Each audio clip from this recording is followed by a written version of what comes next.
for joining the channel. In today's episode, we're going to review the 25-ton Tuff Country log splitter. Stay with us.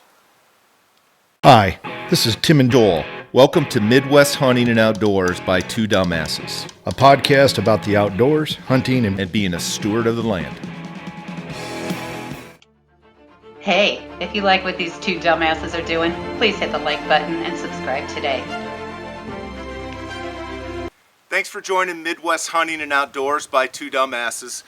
Tim's on hiatus. He's actually in a much warmer place than I am today. However, it's pretty nice here in southern Iowa. But I thought it'd be, before the weather gets too nice and I've got some log splitting to do, I thought it'd be a good idea to review this log splitter that I picked up this winter.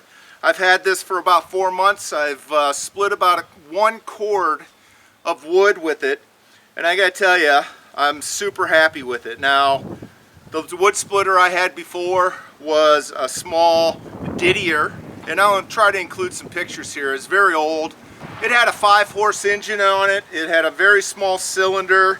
The wedge on it was very narrow, but it was much better than doing it by hand and using a maul or a splitting wedge or an axe.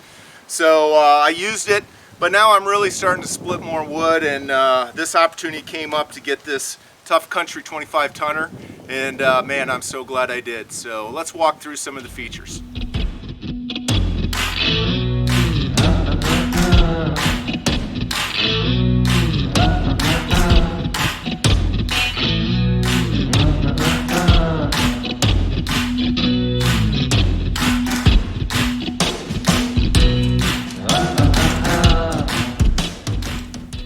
As far as I'm concerned, really a log splitter or anything that's driven by an engine is really only as good as the engine is. So this has a 6.5 horsepower Kohler engine. My experience with Kohler engines has been they're fantastic.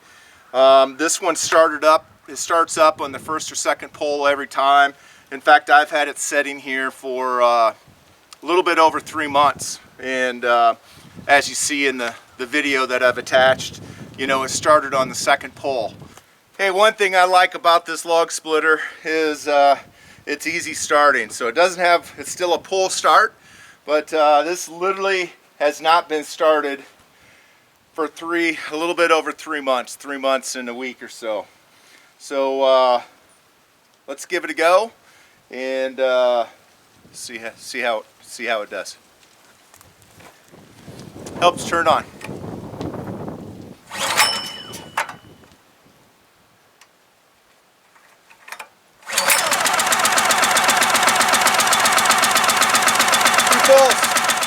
Okay, as far as the stroke on this, it is going to be able to hold a log that's approximately 25.5 inches long. So I do have a very long log. I don't know how long it's going to be. We'll give that a go. But 25.5.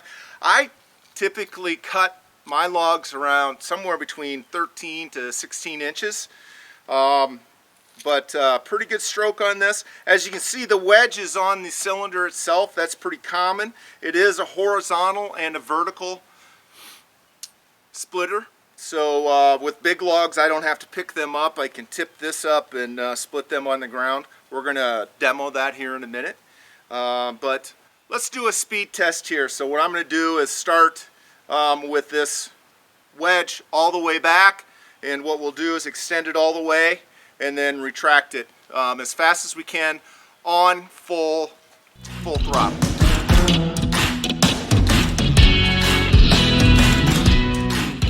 I typically split wood at about half throttle or 3/4 throttle just to save on gas and wear and tear on it.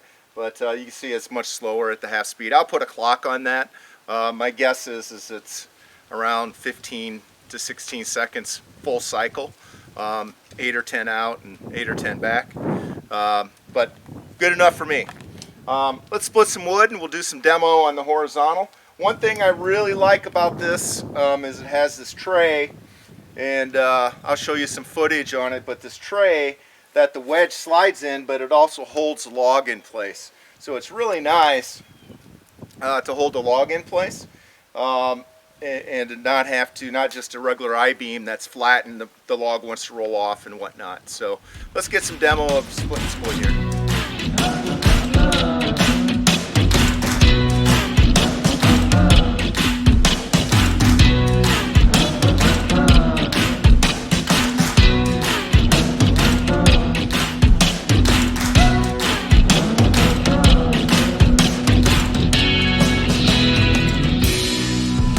Folks, that's it.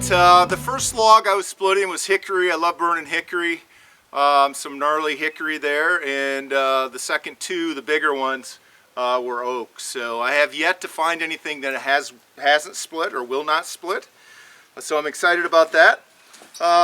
You know, some of the downsides to this, the only thing really that I wish was a little bit better, but this little channel does get plugged up a little bit, needs cleaned every once in a while, but not a big deal. I'm willing to live with that for what it provides to lay the log on. But I guess it's all relative to, you know, what you've had for a log splitter in the past. If you've had to do it by hand, anything is better than doing it by hand. But I really love this log splitter. I've got about, like I said, 6 months on it, 4 to 6 months on it. I'm looking for splitting some more wood on it. And again, by no means are we sponsored by Orscheln's, which this is an Orscheln's product exclusively, or Tough Country. It's made by Speedco, and so Speedco makes a lot of splitters, and you know, they make this Tough Country for Orscheln's. So very happy with it. But love to see your comments if you have one of these or looking for one. If you have any questions, write them in the comments and we'll follow up with you. Until then, be safe, have fun, and get outdoors. Thanks for watching. Thanks for listening or watching our show. We have some exciting topics and guests coming up. We ask that you subscribe to our channel on YouTube and follow us on Twitter, Instagram, and Facebook. We look forward to hearing your suggestions for topics, Questions and comments. This is Two Dumbasses signing off. Until next time, be safe, have fun, and get outdoors. outdoors.